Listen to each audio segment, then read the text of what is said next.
Hello, dear viewers. I am C. Pal Singh, President of NISSMAT at this end. Welcome to you and good morning, good afternoon, good evening, wherever you are. Today, I'm going to delve into an often understated and profoundly important part of our Constitution. That profound part of our Constitution is the directive principles of the state policy. We shall try to explore in this section what they are, why they matter to us, how they influence our laws, how they influence our policies, and why every Indian by and large should know about them.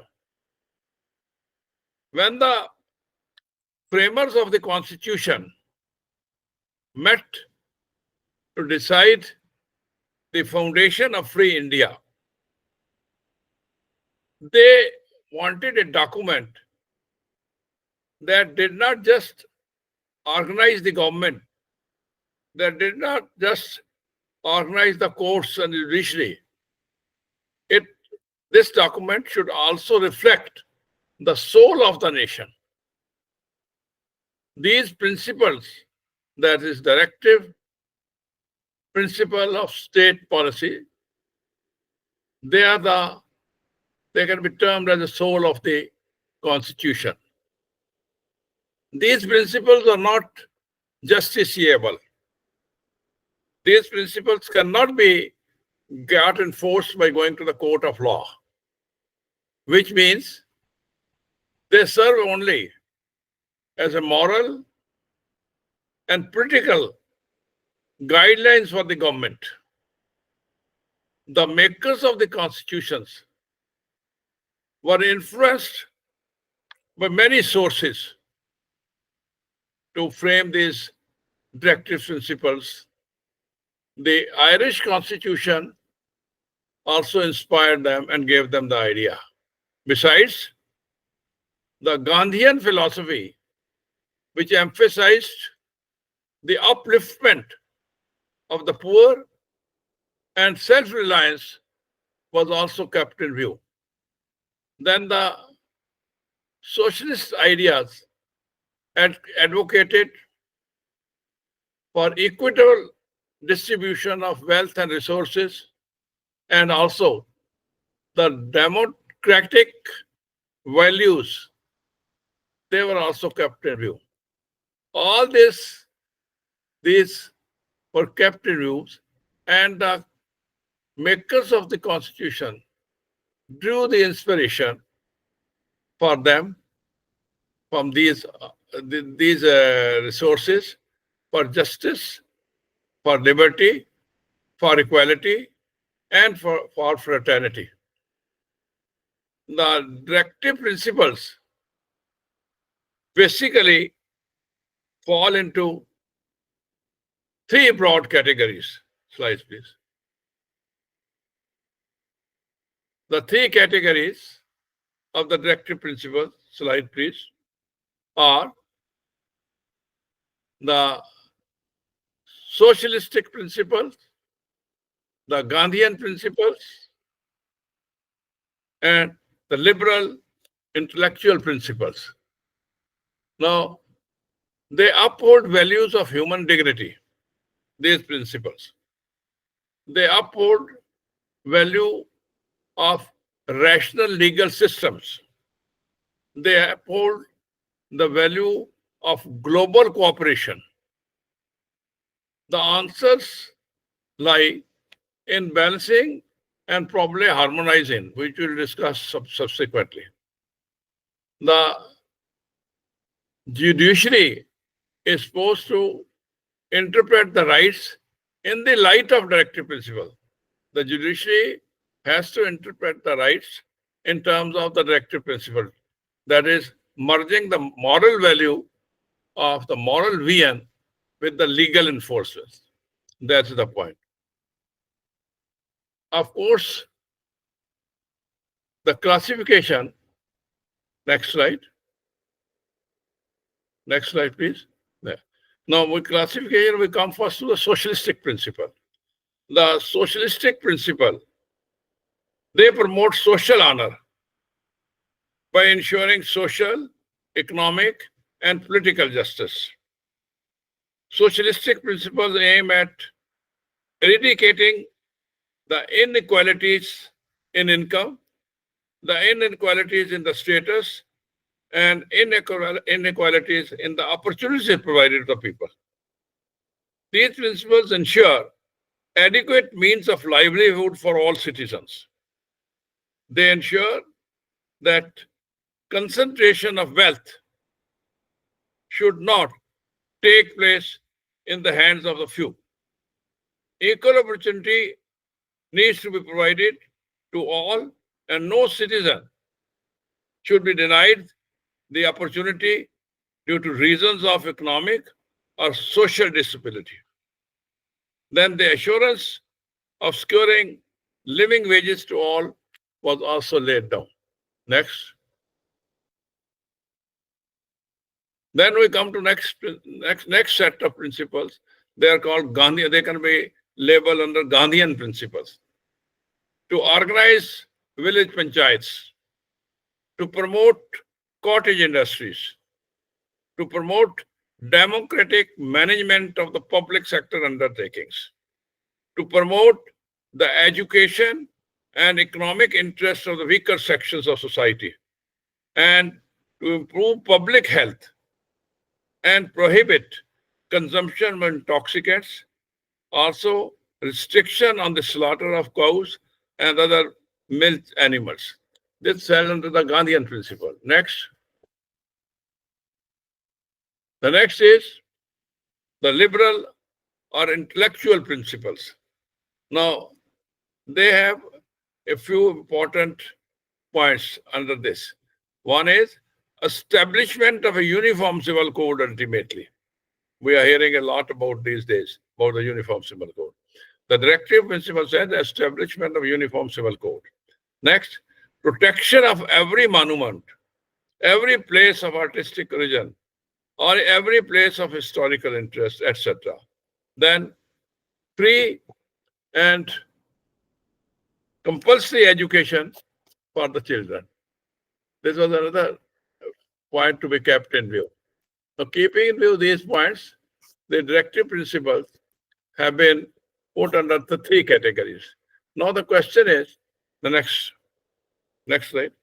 Now, the relationship, what is the relationship between the directive principles and the fundamental rights? That is a very important point. The directive principle of state policy, as I gave you three categories, they are not legally enforceable like fundamental rights. Fundamental rights are legally enforceable. You can go to the court of law and get your fundamental right enforced through the court of law. But directive principles are not legally enforceable.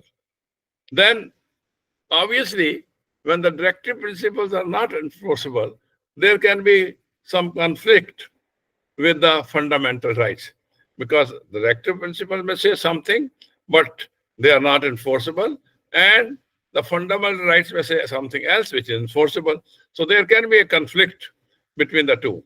For example, in Article 39B and Article 39C of the Constitution, it favors socialistic policies, now, which may violate the right to private property. Now, the question is, it favors socialistic policies, which may violate the right to private property. The right to private property is a fundamental right. If somebody has a property, you can't just take away his property because you say the directive principle lay down that there should be equitable distribution, or they say it violates the equitable distribution. The equitable distribution does not mean that you take away the private property of somebody and start distributing to anyone. So there are certain places where the conflict arises between the directive principle and the rights to fundamental rights. It should be known that while directive principles are not legally enforceable, yet one has to be guided, the state has to be guided in view of the directive principle of state policy while legislating on certain issues. How the legal system should operate so that the state should acknowledge the directive principles to the extent possible, of course. Let me first explain the relationship between non-justifiable and justifiable, your fundamental and non-justifiable directive principle. This relationship is very important to understand so that the conflict, which is areas of conflict, they should be understood. The areas of conflict can be, for example, I have mentioned the property right versus land reforms, the abolition of Zamindari system and land reform laws are definitely in terms of your directive principles.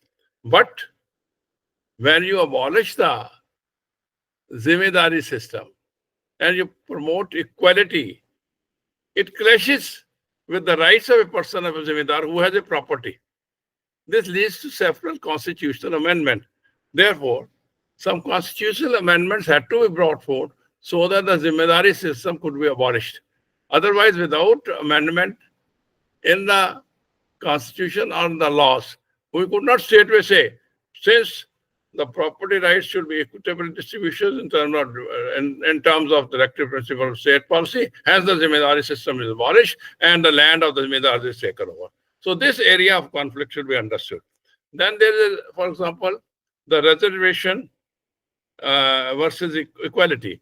Now, you see the legally served cases, you may say there should be reservation, that there should be some people who are disabled or this cost, they should be given some reservation. But the fundamental rights gives the equality. How you want to take it away, the fundamental right of equality? So for that also, there's areas of conflict and there had to be some more amendments or more changes in certain laws, in certain amendments in certain articles so as to bring a harmony between the two. The directive principles have influenced ultimately the policy making and enactment of some special laws in consonance with these directive principles. Now try to understand, sir, that directive principles are at times in contradiction with the fundamental rights. Fundamental rights are enforceable in the court of law. Directive principles are not enforceable in the court of law. Now, to bring about harmonization and to avoid the area of conflict, sometimes in the course of continuance of the government policies, certain amendments, certain special laws were enacted so as they become in consonance with the directive principles. New laws were enacted. Then it's all right because then it becomes enforceable. If the new law is enacted in terms of what is laid down the fundamental rights, then it becomes legally enforceable. So therefore, certain special laws were enacted in consonance with these principles.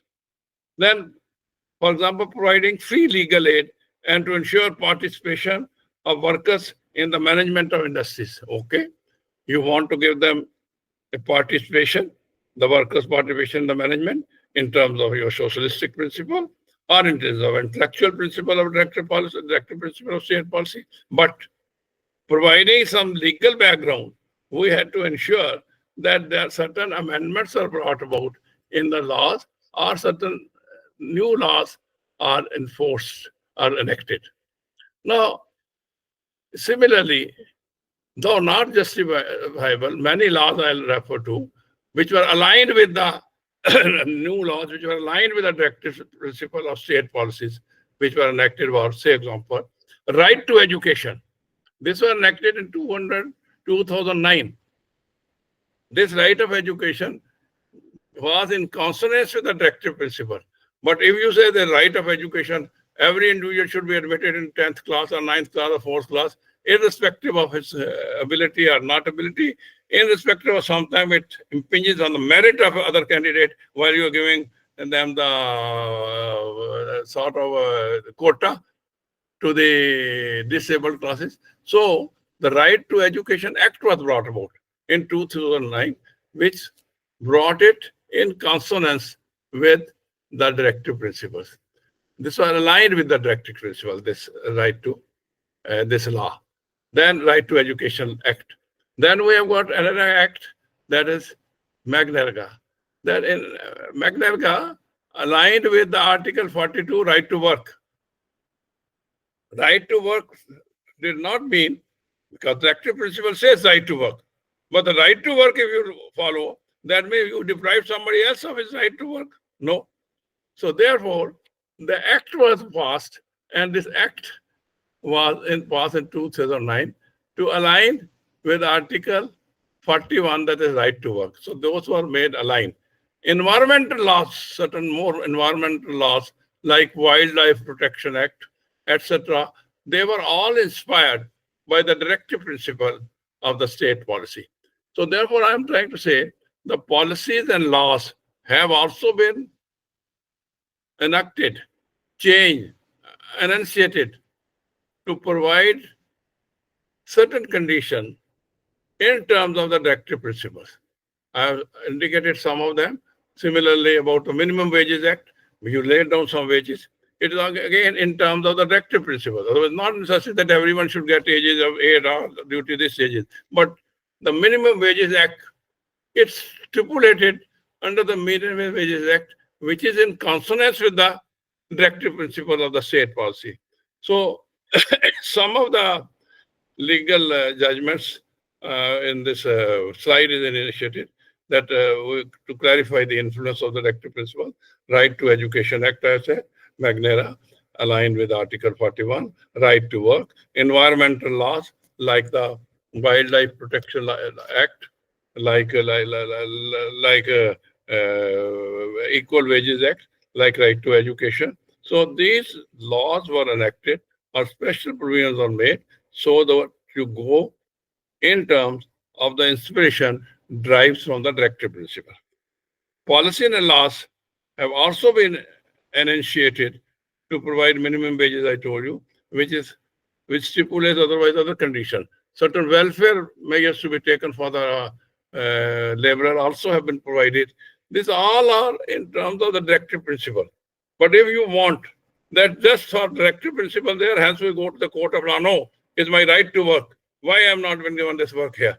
No, because that is in contradiction with others. So that you say, I have a right to property, equal property, I should be given some property. Why one person has got 100 acres, I don't have even 1 acre? No. Zimindari system has to be abolished so as to bring it in consonance with the directive principle of the state policy. Next.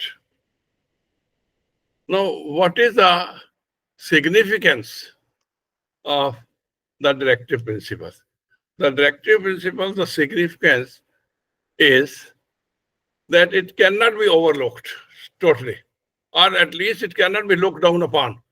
No, we don't consider directive principle. On just the plea that the courts of law say that's not provided for, hence they'll go by fundamental rights. Therefore, directive principles are ignored. No. However, these directive principles, they give some guidelines. They give some indication to the government to make out policies, to draw out guidelines and measures to facilitate the government so that they are able to follow the soul of the Constitution, that is the directive principle.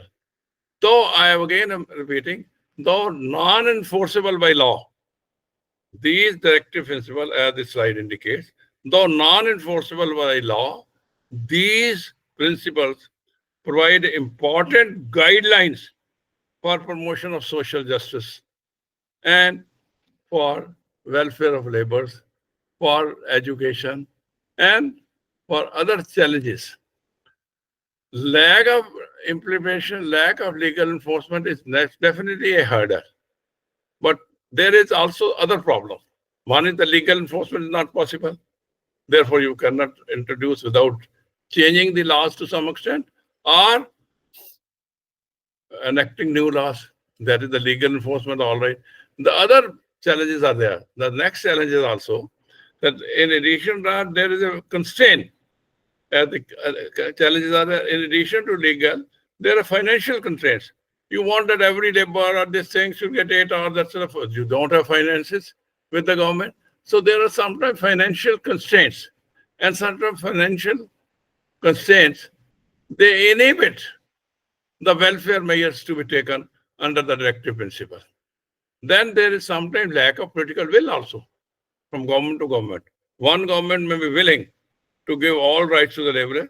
The other government may not be willing. The next government after 5 years may not be willing to give so much rights. So there is also other problem, that the other challenge is the political will. This varies across the government. That is, uniform civil code has been pending.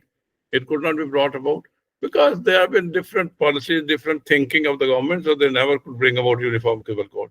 Then there is also other view that they say, all right, if there's a conflict with fundamental rights, that may create legal debates tomorrow. Because if they'll go to the Supreme Court, they say, no, they are trying to avoid our fundamental right. So there are problems. Non-uniform implementation leads to policy gaps. If you have a uniform implementation of all, whatever the directive principle, then it's all right. But invariably, you cannot have all the directive principles to be converted into laws. Then there's no need of directive. Directive principle is direction. It's a direction. It provides the government a direction to bring about this, subject to the availability of finances, subject to the availability of changes in the legal laws, subject to the availability that the conflict with the fundamental rights does not rise to the extent that this become a court cases. The principles advocating for special justice, equality, inclusive development have led to these introduction of laws, as I told you. And therefore, the Gandhian focus and the rural self-sufficiency, decentralization of the government, governance has influenced the policies. Therefore, the National Rural Employment Guarantee Act that was enacted and various agriculture reforms were brought about so as to make these laws in consonance with the soul of the Constitution. Similarly, promotion of Swadeshi, promotion of Gandhiji's idea, advocacy for self-reliance and promotion of industrial, then the empowerment of weaker sections, Gandhian ideas of upliftment of weaker sections, they were all there in the directive principle, but gradually they were implemented either by bringing some special enactment or by changing in the abolition of the Zamindari system, etc., so that they become in consonance with the justiciable provision in the laws. Now, the soul of the Constitution being there, as you find that the intent of the framers of the Constitution was to guide and direct government to ensure this implementation. Should we make the directive principle then legally enforceable? The intention was very good, but should we or can we make the directive principles legally enforceable? I think it's not possible because all directive principles are made enforceable. There may be financial constraints. It should be realized that instead of making directive principle of state policy fully enforceable or fully justiciable, a balanced approach should be adopted. A balanced approach between the laws already available or the laws which have been now enacted should be adopted to harmonize the directive principles along with the fundamental rights or other acts which have been passed from time to time. Next. That harmonization is sort of middle ground. The middle ground is that neither this side nor that side, you adopt a middle ground. The middle ground is that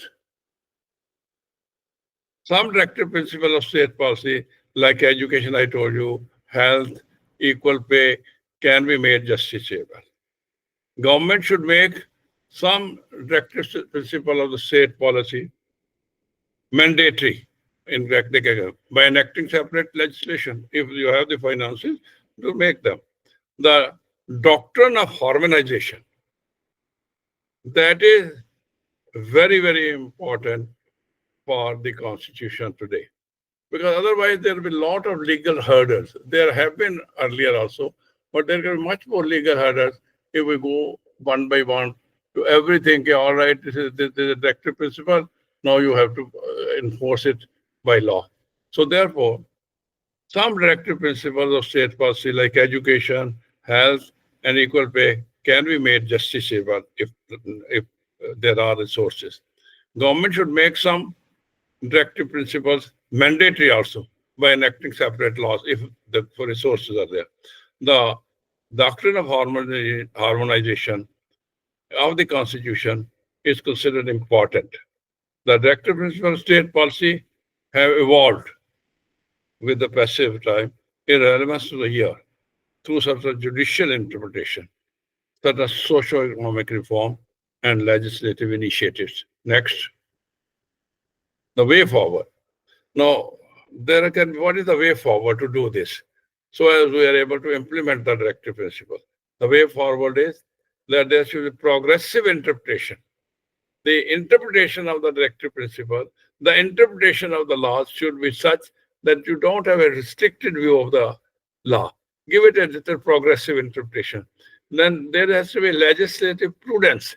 When the courts are giving some instruction, they should keep in view that there are directive principles. If it's not directly in conflict with the directive principle, a little prudence can be exercised at the time of pronouncement of the judgment. Judicial review of some cases can be done.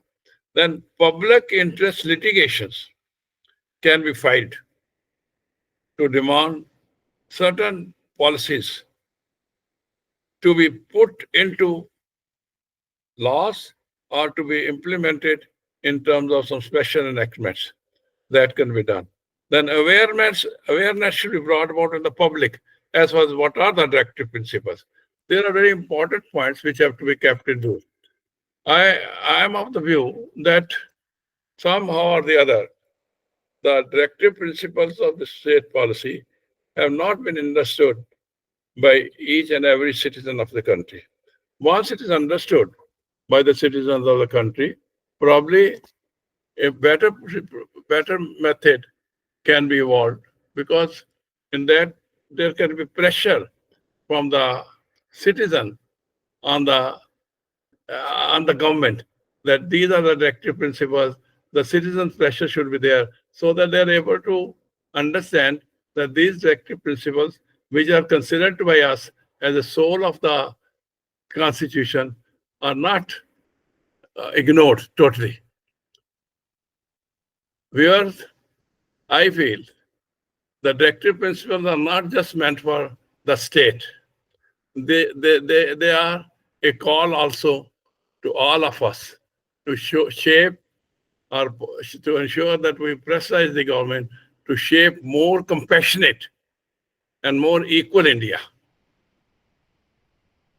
Let me end with the words of Dr. B.R. Ambedkar, who was the principal architect of our Constitution.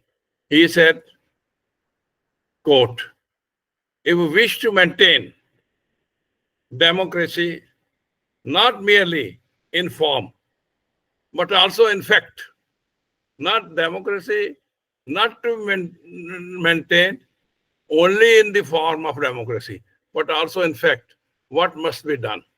The answer is we must hold fast to the constitutional methods, and we must abandon the bloody methods of revolution. We must hold fast to the principles of liberty, equality, and fraternity, And these principles, that the principles of liberty, equality, and fraternity, are contained in the directive principle.